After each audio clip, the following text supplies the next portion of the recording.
Así como existen los machirulos que destratan a una mujer, existen también, para mí, la femirula. No sé si existe la palabra, pero por ahí es un neologismo que acabamos de inventar, ¿no?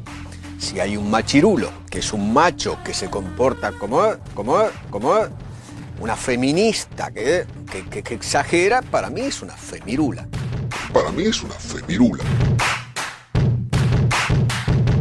Femirulas. El aire que te hace falta.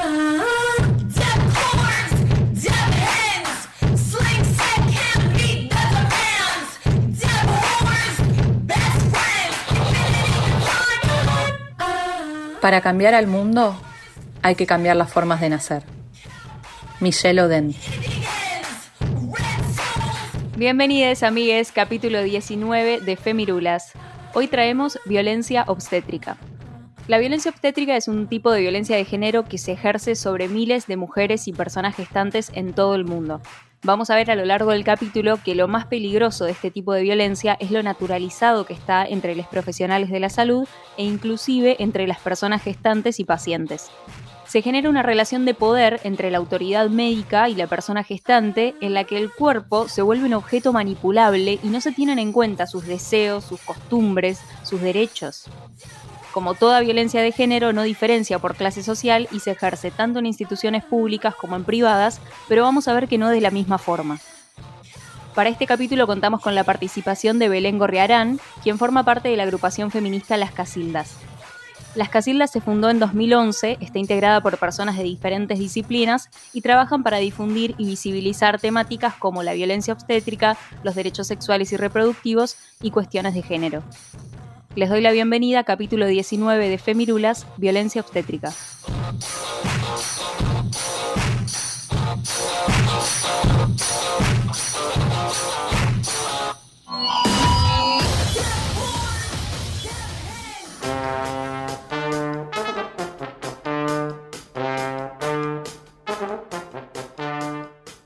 El parto ya es un proceso bastante complejo de por sí, con muchas expectativas, nervios, miedos también, entre otras cuestiones. Imagínate que a todos esos sentimientos se te sumen las preocupaciones sobre si van a respetar tus decisiones o no, si te van a hacer parte de esas decisiones o si vas a ligar agresiones verbales o psicológicas por parte del personal médico.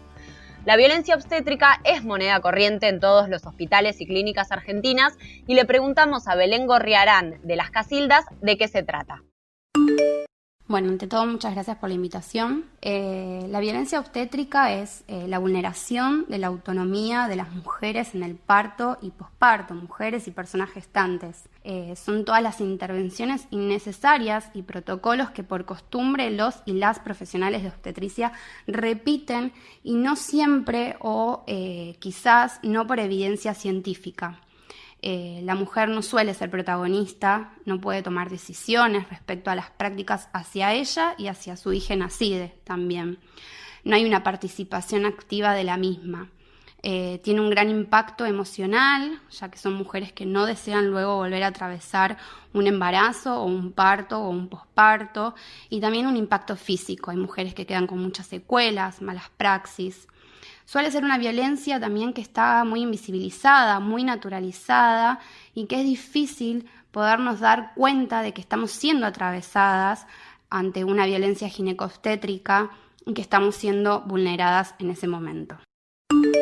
Está buenísimo que nos dejen claro, Belén, en el principio de este programa, todo este tipo de elementos que están relacionados con la violencia en el contexto del parto, del embarazo y del posparto, ¿no? Que la mujer o los cuerpos gestantes no suelen ser protagonistas, la vulneración de todos sus derechos, prácticas sin evidencia científica, impacto emocional, violencia naturalizada e invisibilizada. Vale recordar, y es lo que vamos a estar hablando a lo largo de todo este capítulo, que Argentina tiene una ley, tiene una incidencia en salud pública, que es la ley llamada de parto humanizado o la número 25.929, que justamente lo que hace es establecer que en absolutamente todos, las instituciones de salud, ya sean públicas, obras sociales, prepagas o demás, tengan que adherirse a los protocolos y a las indicaciones que tanto el personal de salud, en conjunto con la madre o cuerpo gestante, esté queriendo aplicar en su propio proceso de parto, ¿no? Esta ley fue sancionada en agosto del 2004 y promulgada en septiembre de ese mismo año, ¿no? Y sin embargo, fíjense lo que cuesta a nivel mundial. Traje 2 datitos como para que lo podamos pensar. La aplicación de estos conceptos, ¿no? En el 2018, la OMS dio una serie de recomendaciones donde todavía seguía diciendo que los partos a nivel mundial siguen teniendo una gran práctica de procesos que aceleren, que puedan programar los partos sin ningún tipo de consenso por parte de los cuerpos gestantes, porque no se les explica qué es lo que va a pasar, qué son los químicos que les van a poner en sus cuerpos, qué tipo de medicina van a aplicar y demás. O, por ejemplo, otro dato muy curioso que encontré investigando para este programa es que, por ejemplo, si uno entra en la web del Hospital Austral de acá de Argentina, que es aparte un hospital universitario, no aplica la palabra parto respetado o parto humanizado, sino que dice parto seguro sin intervenciones, o sea, no hablemos con las palabras que corresponden, no hablemos sin saber. Y recién, al final de todo su descargo, cita la ley que posteriormente estábamos hablando, ¿no? Entonces, sepamos que tenemos una ley que nos ampara y que sepamos qué elementos son los que tienen que ver con la violencia obstétrica, está más que buenísimo para empezar a hablar de esto, ¿no? ¿Saben qué me llamó a mí la atención? Que dice Belén, que son prácticas que se producen sin evidencia científica. O sea, es terrible porque ni siquiera quisieron disfrazar el accionar patriarcal. O sea, directamente como que, bueno, ya fue, no hay ningún tipo de justificación, lo hacemos igual, te consideran una incubadora sin derechos sobre tu proceso de embarazo, parto y posparto y listo, ya está. Como que ni se esforzaron un poco en, no sé, poner una excusa, inventar nada. Es como que directamente ni les importa que a vos te preocupe o que exijas un derecho o lo que sea. Y más allá de esto que dice Belén, de que la violencia obstétrica como tal está como muy invisibilizada, me parece que cuando se la logra visibilizar, muchas veces se cae en el error de identificarla con una violencia que sucede en el momento del parto y no con una violencia que puede suceder durante todo el embarazo, en el momento del parto y en el posparto inclusive. Porque creo que es bastante común esto de ver, por ejemplo, cómo las madres automáticamente que anuncian su embarazo pierden su individualidad en todo sentido. Y con eso como que se las homogeneiza, mujeres y cuerpos gestantes, ¿no? Pero como que se las fusiona automáticamente con su hija por nacer y pierden su individualidad y es tremendo, y esto es un tipo de violencia también. Es que acá creo que estamos poniendo en la mesa el problema principal que tiene la violencia obstétrica, que es la naturalización que tenemos, y como decía al principio, tanto los profesionales de la salud como propia paciente, que no, incluso sin conocer sus propios derechos, naturalizás todo eso que estás viviendo y no lo identificás tal vez hasta como una violencia. La violencia obstétrica no solamente que es violencia de género, sino que es violencia física, psicológica, sexual, económica y o simbólica. Todo es un gran paquete de violencia que oprime de una forma muy naturalizada, entonces ahí creo que está el problema. Investigando para este capítulo encontré un estudio que hizo una mujer que se llama Cecilia Canevari Bledel, que se llamó Cuerpos Enajenados, y ella hablaba de, cómo hay que empezar a identificar estos tipos de violencia y daba ejemplos, que para mí estaban buenos como para empezar a entender estos tipos de violencia. Uno podía hacer algo que se llama legrado, que es una técnica que evacúa restos de todo lo que te pueda llegar a quedar en el útero, pero te lo hacen sin anestesia, por ejemplo. Otras formas de violencia física incluso muchas veces se practican con alguna justificación médica, entre comillas, pero que son muy dolorosas y a la paciente no se le pregunta. Puede ser la dilatación manual del cuello de útero, el desprendimiento de membranas. Otras provocan un aumento del dolor, como un uso de estimulantes uterinos, por ejemplo. Otras dejan cicatrices que se podrían haber evitado. Todo esto va exponiendo en este estudio Cuerpos Enajenados. Y también, por supuesto, está la violencia sexual, que se hace visible ante esa falta de respeto que puede haber en la desnudez de una persona sin que vos quieras, cuando perdés el control de tu propio cuerpo, porque es un estado de vulneración muy grande. Y por supuesto la violencia psicológica y simbólica que daña de diferentes maneras, generando todo esto que decía Iro, de culpa, de desvalorización, de insultos, de humillaciones, de amenazas. Es como todo un gran paquete de violencias y hay que entenderlo de esa forma, porque lo más grave, repito, es la naturalización que tenemos al respecto. Para volver entonces a la ley que nombraba la jefa hace un ratito, le consultamos también a Belén al respecto y nos comentaba esto. Bueno, la ley 25929 sabemos que se creó en el 2004 En ese momento se llamaba la Ley de los Derechos de los Padres e Hijos al momento del nacimiento. Ahí ya empezamos porque no se mencionaba a la mujer. 11 años después se reglamenta y su nombre pasa a ser la Ley de Parto Humanizado. Esta ley, en el artículo 6, de lo que habla es que el Ministerio de Salud tiene que reglamentar las sanciones, que son sanciones del carácter administrativo a quienes no cumplan con la ley. Entonces lo que nosotros creemos es que falta la elaboración de estas sanciones y es lo que estamos esperando y por lo que estamos luchando. La mujer que es violentada no tiene forma de tener un resarcimiento ni civil ni penal. Hoy la mujer que es violentada, si lo reconoce y si quiere realizarlo y llevarlo a cabo, hace una denuncia y queda como una queja administrativa. Entonces lo que hoy nos falta, más allá de una formación y actualización de los y las profesionales de obstetricia respecto a una perspectiva de género o perspectiva de derecho, falta la sanción y el resarcimiento a la mujer que fue violentada. Quiero tirar un par de cifras solamente como para lograr complementar toda esta información que nos da Belén, y porque me parece que muchas veces los números terminan de graficar mucho más una problemática que las propias palabras incluso. Este es un estudio que es del año 2015, pero lamentablemente fue el último estudio realizado en nuestro país, que dice que el número de cesáreas, es un estudio realizado por la Organización Mundial de la Salud, que dice que el número de cesáreas no debería superar el 15% de los nacimientos. Sin embargo, en nuestro país es por lo menos el doble.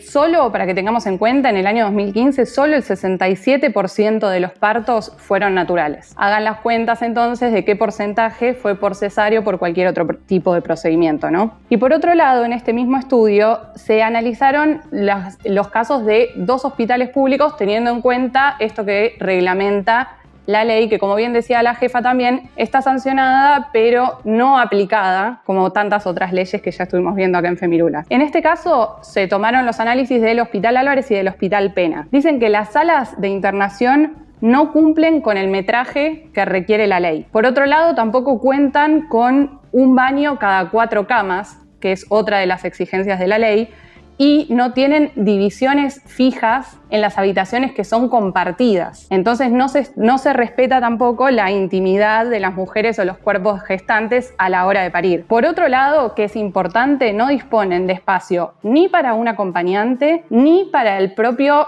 recién nacido, lo cual es tremendo. No hay una cuna ni ningún tipo de espacio cerca de la madre. Bueno, y también es importante, como creo que vamos a hacer a lo largo de todo este capítulo y como también lo hicimos en el capítulo de ESI, que son leyes que están aprobadas, que fueron promulgadas, que se tendrían que estar llevando a cabo a lo largo y ancho de nuestro país. No solo la ley de educación sexual integral, también la ley de parto humanizado respetado, sino también hay una ley que ampara cuando esto no se cumple, que es la ley número 26.485, denominada violencia obstétrica, que lo que establece es que aquella persona, el personal de salud, que sobre el cuerpo y los procesos reproductivos de las mujeres o cuerpos gestantes expresa un trato deshumanizado, un abuso de medicación o patologización de los procesos naturales, se puede apelar y tiene que ser escuchado. O sea, la ley acá está avalando para que las sanciones o resarcimientos se lleven a cabo. Entonces, lo importante acá es tener bien en claro cuáles son las leyes que nos amparan y cómo podemos utilizarlas para que se cumplan. Acá el problema igual está en que más allá de que exista una ley de violencia obstétrica, como decías vos, jefa, es que en la ley de parto humanizado, como menciona Belén, no hay sanciones. Y que no haya sanciones no tiene sentido, porque ¿para qué quiero una ley yo que establezca cómo se tienen que dar todas las situaciones si cuando no las cumplen y no se respeta a la mujer o a la persona gestante, a nadie le importa, no pasa nada? Y la persona que acaba de parir tiene que ir a exigir toda parturienta acabando de tener un pibe, ir a pedir y a denunciar que fueron violentos. Es como que me parece cínico, te diría, porque es una persona que encima la estuviste violentando durante todo el proceso del embarazo, del parto y el posparto, y encima tenés que ir a que te sigan violentando porque nada, no hay sanciones, o sea, te quejas y a la persona que te violentó no le van a hacer nada. Me parece que el primer paso que hay que dar, incluso antes de todo esto que decís vos, Juli, que tenés toda la razón del mundo, pero esto no es tan conocido. ¿Qué tantas personas que están por parir, por ejemplo, tienen conocimiento de este derecho que tienen? Y si llegado el caso que sufrieran violencia obstétrica, ¿qué tantas personas conocen qué hacer al respecto? O sea, tenemos un desconocimiento gigantesco sobre eso. Entonces, partamos de la base de conocer nuestro derecho legal a tener un parto humano, lo dice la palabra, humanizado. Que ningún profesional intervenga ni opine sobre nuestro cuerpo de forma violenta o sin nuestro permiso. Es un derecho humano y es de suma importancia y es fundamental conocer nuestros derechos para después poder defenderlos.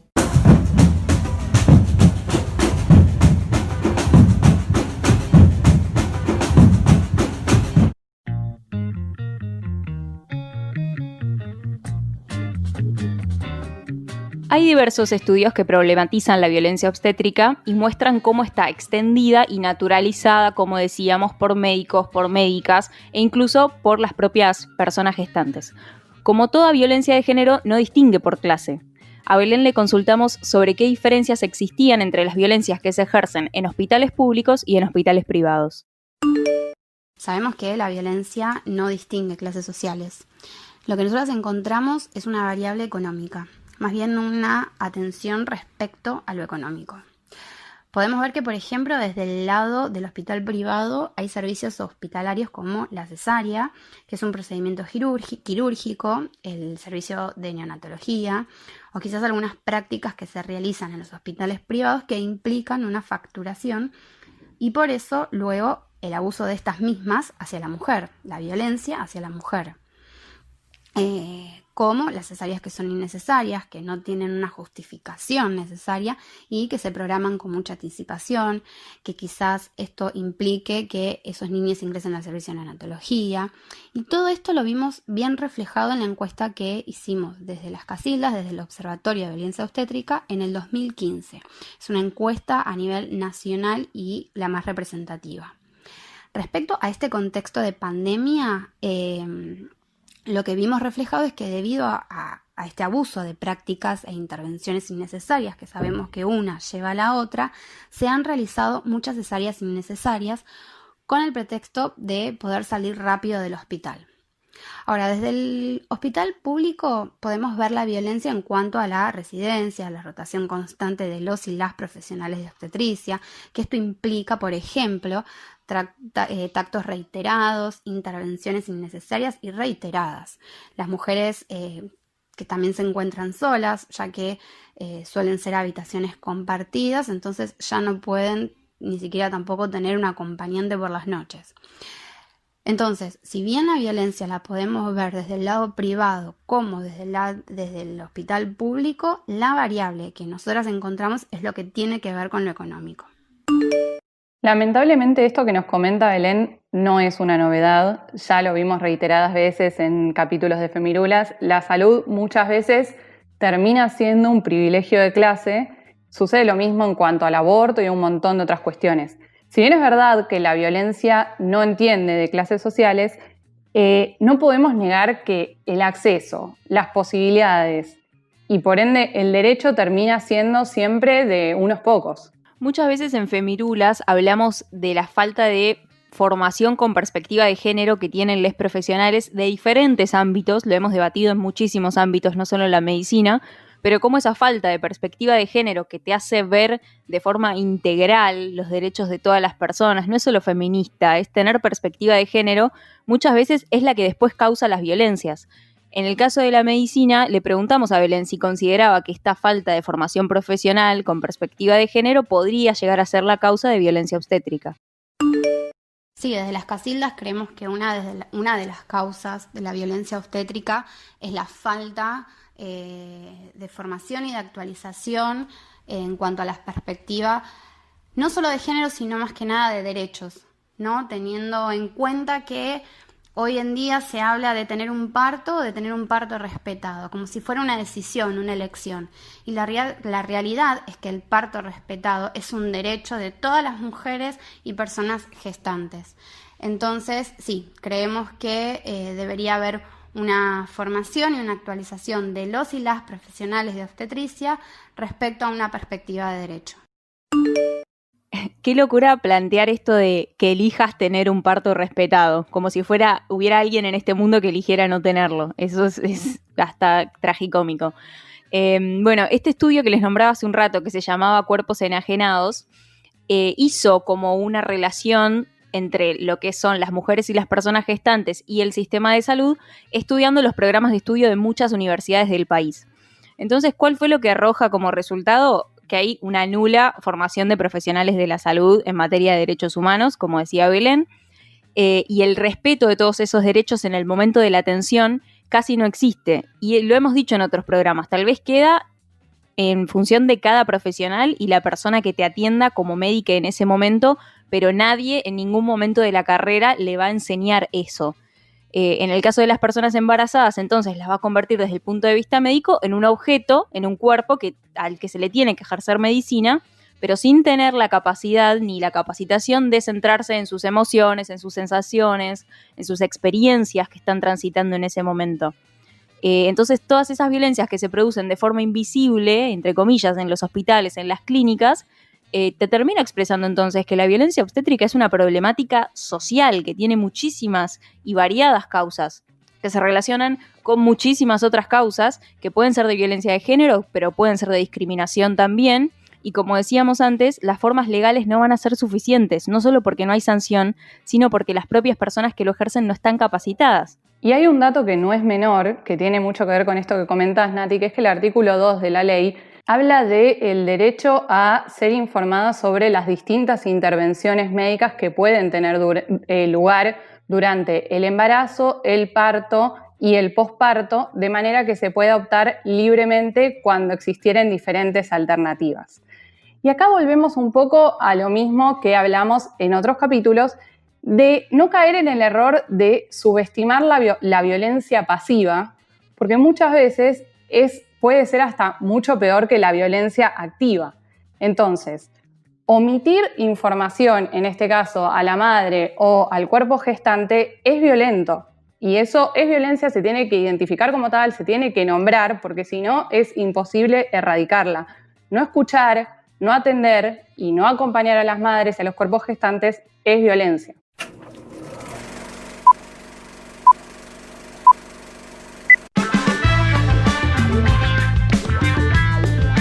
Bueno, me complace decir, chicas, chiques y todas aquellas quienes estén escuchando, que hoy traigo un montón de información acerca de el parto humanizado o respetado, que podemos decir, como veníamos diciendo, ¿no? Que falta que nos hablen, falta que se concientice, un montón de elementos. Digamos que en la producción audiovisual hay mucho muy accesible, así que estoy muy contenta que hoy vamos a poder hablar de varias cosas que van a poder encontrar fácilmente por internet. Primero, podemos hablar brevemente de dos cosas que creo que ya hemos repetido a lo largo de los capítulos, que es dos producciones, El cuento de la criada y Cualca, una producción extranjera, una producción argentina, que repite varias de las cosas que estuvimos charlando hoy, esto de considerar a la mujer o los cuerpos gestantes solos como incubadoras con patitas, ¿no? Sin tener ningún tipo de interés por lo que a esa persona le pasa, cómo es que está atravesando el embarazo, el parto, el posparto, ¿no? Y vean, googleen, busquen en YouTube el capítulo de violencia obstétrica de Cualca, que ejemplifica a la perfección varias de este tipo de violencias que estuvimos hablando, ¿no? La activa y la pasiva. Así que con el toque de humor como para poder digerirlo, porque si no es bastante crudo todo lo que nos cuentan. Pero bueno, arranquemos y voy a decir que hay varios documentales, pero la mayoría son muy cortos, así que está buenísimo porque se pueden hacer como una gran panzada de documentales sobre parto respetado. Y la mayoría los van a encontrar en YouTube. Así que bueno, pueden empezar por Las formas de nacer. Es un documental de 2015 realizado por la cooperativa Superficie, que es una cooperativa de la provincia de Misiones, en el norte de nuestro país, que está formado por varios comunicadores y comunicadoras con distintas formaciones. Es muy interesante el trabajo que hacen. Y lo que ellos realizan en este documental, que dura solo 33 minutos, así que es súper rápido de ver, recolectan relatos de mujeres que sufrieron maltratos institucionales y pérdidas irreparables dada la violencia obstétrica, ¿no? Un ejemplo, por ejemplo, valga la redundancia, es Paula Pisac, es una de las protagonistas. Ella convive con una discapacidad auditiva y motriz luego de una mala praxis durante el parto de su hija, que hoy tiene 10 años. O sea, hace 10 años que ella quedó con una discapacidad gracias a la violencia obstétrica que ejercieron sobre su cuerpo. Se encuentra en YouTube, después quienes quieran les pasamos el enlace. Otro documental que van a poder encontrar en YouTube es un poquito más largo, pero no tan largo, dura 1 hora 5 minutos redondo. Se llama Parto Respetado, es de Laura Mascaró, es del 2018. Y también lo que hace es darle el derecho a voz a aquellas mujeres que por ahí vivieron o no situaciones de violencia obstétrica, ¿no? Porque también está bueno tener el relato de aquellas mujeres que han podido disfrutar de una medicina con conciencia, ¿no? Bien, podemos seguir también en YouTube. Hoy vine, pero con unas ganas de que todos vean, así que después les voy a tomar tarea, o sea, les voy a tomar prueba a ver si vieron todo esto, ¿no? Parir en Libertad es un documental también súper corto, 20 minutos, producido colectivamente por una productora llamada Polo a Polo y Pariendo América.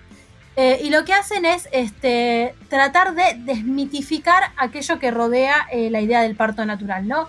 Y van también recolectando testimonios que abordan una visión de la partería y la obstetricia moderna en relación a la atención al parto. Y lo hacen recorriendo desde Alaska a la Patagonia, por eso esta conexión con Pariendo América, ¿no? Está muy bueno porque habla sobre la industria del parto, o sea, toman como este término industria del parto, y la epidemia de las cesáreas, que es un poco lo que veníamos hablando acá, ¿no? Así que 20 minutitos, buenísimo. 2 libros también traje, ¿y por qué los meto acá? Porque hay un libro que también se llama Parir en Libertad, no se basa precisamente de la película en ese libro, pero sí tiene mucha relación.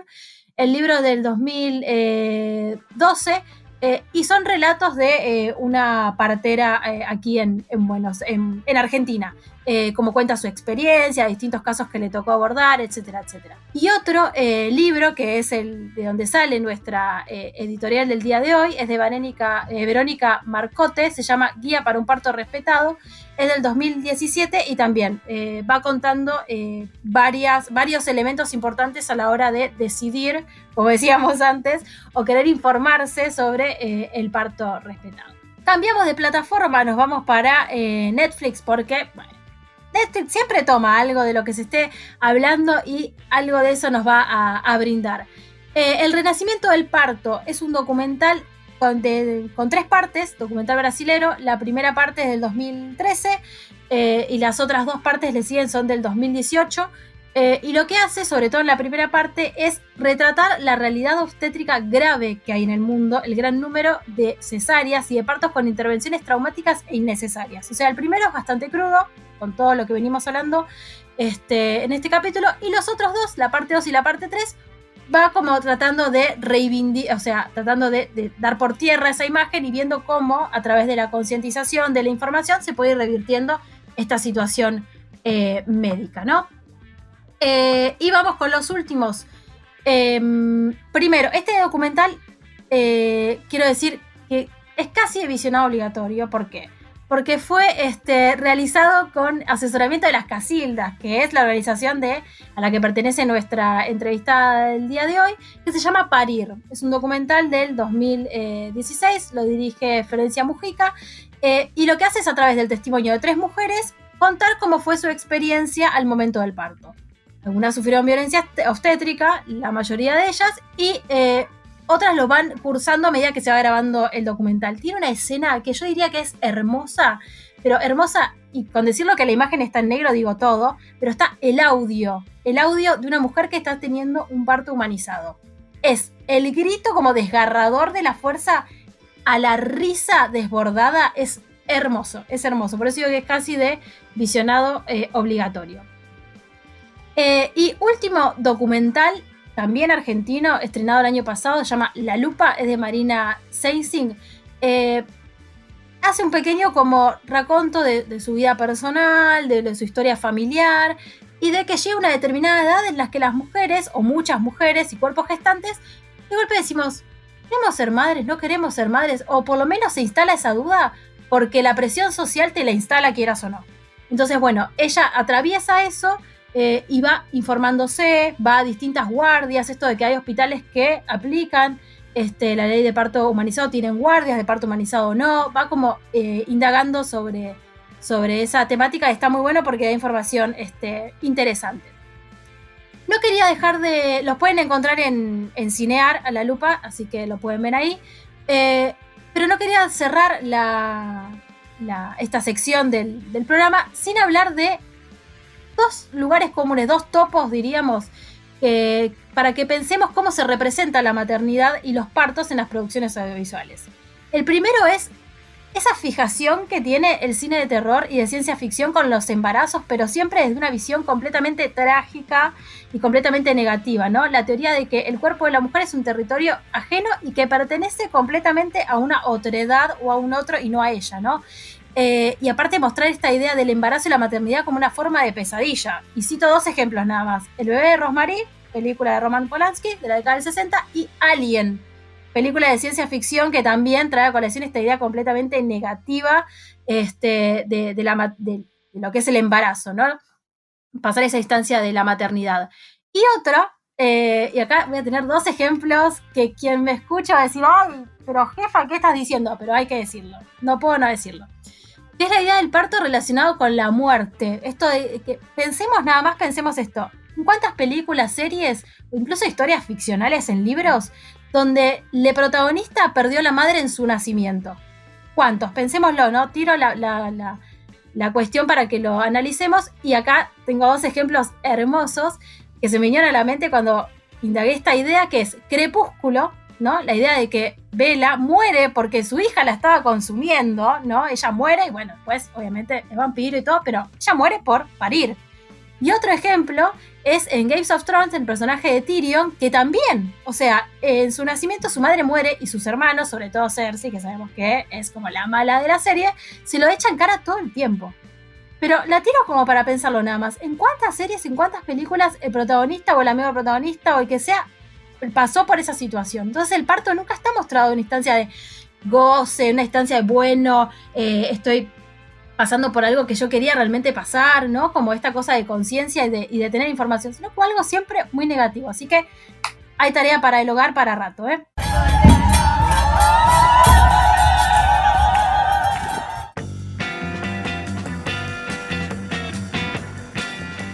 Como ya dijimos en otros capítulos, la pandemia que estamos atravesando profundiza las desigualdades y las violencias. Y la violencia obstétrica no es una excepción. Las Casildas y su Observatorio de Violencia Obstétrica realizaron un estudio donde alertaron sobre el crecimiento de esta violencia en cuarentena. Entre algunos resultados estuvo, por ejemplo, que el 76% de las personas gestantes les cancelaron el turno de atención médica, que el 59% no recibió ninguna alternativa para realizar el seguimiento de su embarazo. Además, el 49% de los nacimientos fueron inducidos, recordemos esto que contaba Iro hace un rato, y el 50% terminó en cesáreas. Belén, que como contamos forma parte de las Casildas, nos contaba esto. Cuando comenzó la pandemia, desde las Casildas lanzamos una encuesta porque queríamos saber cómo era gestar y parir en este contexto. Nos encontramos con mujeres que quedaron a la deriva, sin atención, sin controles, solas al momento de gestar y al momento del parto. Más que el aumento de casos, lo que vimos fue que la violencia se recrudeció. Si antes nos violentaban, ahora muchísimo más. Y lo vemos reflejado en esto, en la mujer que quedó a la deriva, a la mujer que le cerraron la puerta y la dejaron sin atención. Pero lo más importante que nos deja esta pandemia es que nos da lugar a repensar qué sucede entonces con el sistema de salud respecto al embarazo. Por muchos años nos hicieron creer que la necesidad de estos controles obligatorios, de prácticas, de estudios, de rutina, haciéndonos creer al embarazo como una enfermedad y que sin todo esto, todo este control de estudios, prácticas, equipo médico, no lo podíamos llevar adelante. ¿Qué pasa hoy? Que sin todas esas exigencias, todo lo que nos imponían previo a la pandemia, ¿qué pasa hoy? Que sin embargo sí funcionó. Pero la realidad es esta, que la violencia se recrudeció, aumentó la violencia obstétrica en contexto de pandemia. No hace falta resaltar lo terrible de que en este contexto haya aumentado la violencia obstétrica, que en este caso creo que también es un poco desidia estatal.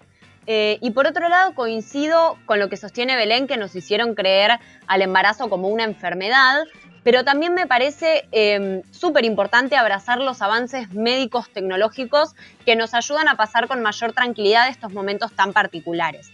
Mi mamá siempre dice que un parto es un milagro. Esto es Julieta en modo religiosa, nunca antes visto, nunca más lo volverán a ver, pero al fin y al cabo tiene razón, es cierto, porque son miles de millones de cosas que tienen que salir bien para que un parto sea exitoso. Y por suerte, si sale algo mal, hoy con algún control se puede agarrar a tiempo y tratar y que finalmente todo sea exitoso y salga bien, y tal vez sin ese control se pierde un embarazo. No soy una experta en la temática, ni mucho menos, de hecho ni siquiera tengo la experiencia de vivir un parto más allá de haber nacido, pero últimamente hay como una demonización de los avances científicos respecto a los partos y una sacralización de la medicina naturista o natural. Sé que Belén no se refiere a esto, sino a los controles excesivos y a la patologización del embarazo, lo que genera paranoia, estrés y le saca lo placentero que tiene el proceso del embarazo y del parto, pero no quería quedarme sin decir esto sobre los avances médicos, porque está bueno poder tener un balance entre métodos antiguos de parir, donde, por ejemplo, no sé, se ponían de cuclillas porque es más cómodo para la persona que está pariendo y más sencillo, y a la vez la posibilidad de poder elegir aplicarte la peridural si tenés ganas, por ejemplo, o sea, son ejemplos, y sin que les médicos te juzguen, ¿no? Y el personal médico. Lo mismo con la instrumentación y los espacios quirúrgicos. La verdad es que desconozco, pero estaría bueno tener una estadística para ver la comparación de partos exitosos antes de la aplicación de controles y material quirúrgico y después. Creo que este balance lo brinda justamente la ley de parto respetado porque le permite poder elegir a la persona gestante cómo llevar a cabo el parto de manera segura y sin violencias institucionales, verbales o psicológicas por parte del personal médico.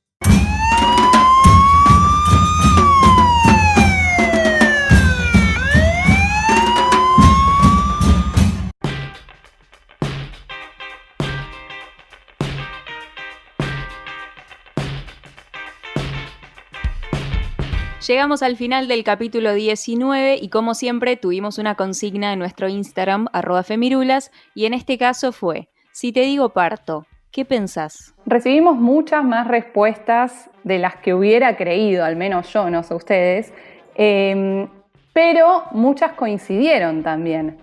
La mayoría de nuestros oyentes nos habló de miedo, dolor y angustia. Fueron como las 3 palabras que más surgieron a la hora de decir la palabra parto. Después tuvimos algunos oyentes que, digamos, romantizaron, aunque está como medio mal vista esta palabra en cierto punto, pero romantizaron el parto y hablaron de un momento lindo, un privilegio que nos da la naturaleza, un ciclo de creación y de gestación, algo por lo que me gustaría volver a pasar. Me parece que está bueno como traer estas 2 caras tan opuestas como para poder visibilizar justamente esto que vinimos diciendo a lo largo del capítulo, de que la experiencia sea individual y propia de cada mujer, de cada cuerpo gestante, y que se pueda ver así también por parte de todo el cuerpo médico, ¿no? Y bueno, después nos siguieron diciendo muchos oyentes, no los vamos a negar, hablaron de pánico, no me animo ni en pedo, me da mucho miedo, me da terror, etcétera, etcétera, etcétera. En mi caso me presento, soy la Iro, nunca parí, por suerte. No, me encuentran en Instagram como @soylairo. Y si me decís parto, creo que te tengo que decir, y después de este capítulo, derecho y libertad, entendiendo que desde el momento en el que caemos en este mundo en el que estamos, ninguna libertad va a ser absoluta por más que nos duela, como el parto, que debe doler también, ¿no? Así que mis palabras para referirme a parto en este caso son derecho y libertad. Y esperemos que respeto también, ¿no? Después de este capítulo. Bueno, en mi caso me presento, mi nombre es Rocío Rivera, acá la jefa, me encuentran en Instagram como la jefa del conurbano, y a mí voy a coincidir con varios de nuestros oyentes. Voy a decir 2 palabras, voy a decir pánico y responsabilidad. Pánico porque no pudo procesarlo mi cuerpo todavía, no estuvo como ese deseo de maternidad. Y responsabilidad porque creo que justamente eso es como el parto es un momento de inicio de una responsabilidad que es para toda la vida, ¿no? Y me parece que está bueno considerarlo así y que nada, aún no me ha llegado el momento y me da mucho pánico pensarlo, pero al mismo tiempo me gusta entenderlo en términos de responsabilidad también, ¿no? Bueno, buenos días, buenas tardes, buenas noches. Yo soy Julieta Penisi, acá locutorta_, y a mí si me dicen parto pienso ni en pedo, o sea, eso es lo primero que se me ocurre. No hay ni una mínima chance de que en algún momento de mi vida llegue a atravesar esa situación. O sea, incluso si elijo la maternidad, desde que tengo 5 años siempre dije, yo voy a adoptar. O sea, así funcionó mi cerebro desde pequeñita. Yo tengo una amiga que desde que tiene 5 años que quiere tener 10 hijos y quiere parir 10 veces y yo la miraba horrorizada. O sea, es algo que no se me ocurre, no se me concibe. Mi respuesta es muy individualista porque la realidad que sí, pude haber dicho que se me viene a la cabeza humanizado y qué sé yo, pero no puedo. O sea, no, es algo que no me entra en el cerebro. Me parece una situación que me da mucha impresión. No es para mí. Qué alma de madres las femirulas, ¿eh? Se nos nota en la piel. Bueno, cierro la ronda. @stanchinati aquí. Tampoco tengo en mis planes, la verdad, sinceramente, tener un parto, ni ahora ni en el corto plazo, pero tal vez no me da tanto asco, directamente voy a decir asco, como todo lo que dijo Juli recién. La primera palabra que se me viene, igual no voy a ser original, me voy a sumar a todos los oyentes. Es temor, es mucho temor, y creo que es por esta falta de información que repetimos en todo el capítulo. Sé que no es tan doloroso como tal vez ves en una película, pero a la vez tampoco es tan color de rosa como ves en otras películas. Entonces, no tener esa conciencia y saber que es algo tan importante es como que me da un temor gigantesco. Por suerte no están los planes a corto plazo. Y de esta forma cerramos el capítulo 19 de Femirulas. Esperamos que les haya gustado y nos encontramos la próxima. Chau, chau. Femirulas, el aire que te hace falta. Seguinos en Twitter, Instagram y Facebook como @elbaído. Seguinos en Twitter, Instagram, Facebook como El Baído. @Hacen la artística. Dale, seguinos.